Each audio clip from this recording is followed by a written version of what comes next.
Hey guys నమస్తే. నేను ఈరోజు సజ్జలతో ఎట్లా దోశ చేసుకోవాలో మీతో షేర్ చేసుకుంటున్నాను. సజ్జలు అంటే అవి ఒక రకమైన మిలెట్స్ అన్నమాట. అయితే ఇక్కడ సజ్జల్ని 6 కప్పులు తీసుకున్న. 6 కప్పులలోకి తీసుకొని అందులో మెంతులు వేసిన అనమాట. కొన్ని మెంతులు వేసి మంచిగా 2-3 సార్లు నీట్ గా కడుక్కున్న తర్వాత నేనైతే నానబెడుతున్నా. ఇంకా ఇక్కడ 6 కప్పుల సజ్జలకి 1.5 కప్ మినపప్పు తీసుకొని అది కూడా బాగా కడిగి నానబెడుతున్నా అనమాట. మిల్లెట్స్ అనేది 5 to 6 అవర్స్ ఖచ్చితంగా నానబెట్టాలన్నమాట. ఇట్లా 5 అవర్స్ ఈ ఆఫ్టర్నూన్ 2 o'clock అట్లా నేనైతే నానబెట్టిన. ఇప్పుడు వచ్చేసి టైం 7 అవుతుంది. అవి మంచిగా నానిపోయినాయి అనమాట. ఇంకా ఇక్కడ వచ్చేసి నానినే కదా, ఇప్పుడు ఆ మిల్లెట్స్ నానబెట్టిన వాటరే పోసి మళ్ళీ మిక్సీకి పట్టుకోవాలన్నమాట.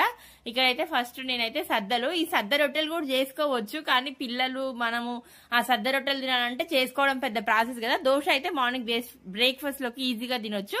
ఇక్కడైతే మంచిగా పిండిని మెత్తగా పట్టేసేసి తర్వాత ఇక్కడైతే మినపప్పు కూడా మిక్సీకి పడుతున్నా. ఇంకా ఎప్పుడు ఇడ్లీ దోశ బ్యాటర్ చేసినా దీంట్లోనే ప్లాస్టిక్ దాంట్లోనే వేస్తా. ప్లాస్టిక్ వాడొద్దు అని చెప్తారు, కానీ నాకే ఇది కంఫర్ట్ అనమాట.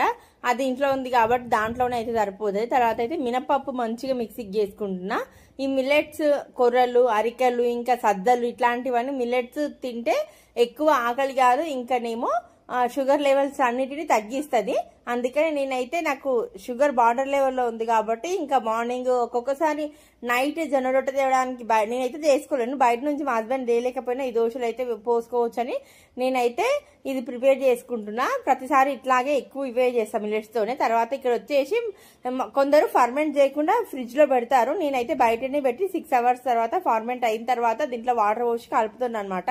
ఇంకా దీని సపరేట్ గా నేనైతే సాల్ట్ ఏం వేయను, ఎందుకంటే నేను ఆల్రెడీ చట్నీలు పచ్చిమిరపకాయలు ఉప్పు కొంచెం ఎక్కువనే వేస్తా కాబట్టి ఇక్కడ సాల్ట్ ఏం వేయను అనమాట.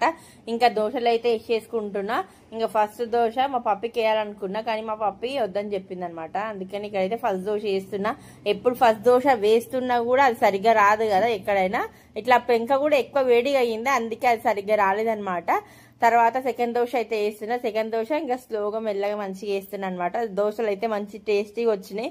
మెంతులు వేస్తాం కాబట్టి కింద అతుక్కుపోదు. మెంతులు వేయడం వల్ల ఎక్కువ ఆకలి కాదు. దోశ తింటే ఆకలి కాదు అంటారు హోటల్స్ లో. ఎక్కడైనా దోశ తింటే ఎందుకు ఆకలి కాదంటే అందులో మెంతులు వేసి నానబెడతారు కాబట్టి మెంతులు వేయడం వల్ల ఆకలి తగ్గిస్తుంది. షుగర్ ఉన్న వాళ్ళు మెంతులు మెంతి వాటర్ తాగమని చెప్తారు కదా, మెంతులు నానబెట్టి మార్నింగ్ తాగమంటారు కదా, అందుకే రీజన్ అనమాట. మెంతులు తింటే ఎక్కువ ఆకలి కాదు. ఇక్కడైతే ఇంకా 2 దోశలు అయితే వేసేసి మా హస్బెండ్ కి అయితే ఇస్తున్నా. మా హస్బెండ్ అయితే టేస్ట్ చేస్తున్నారు.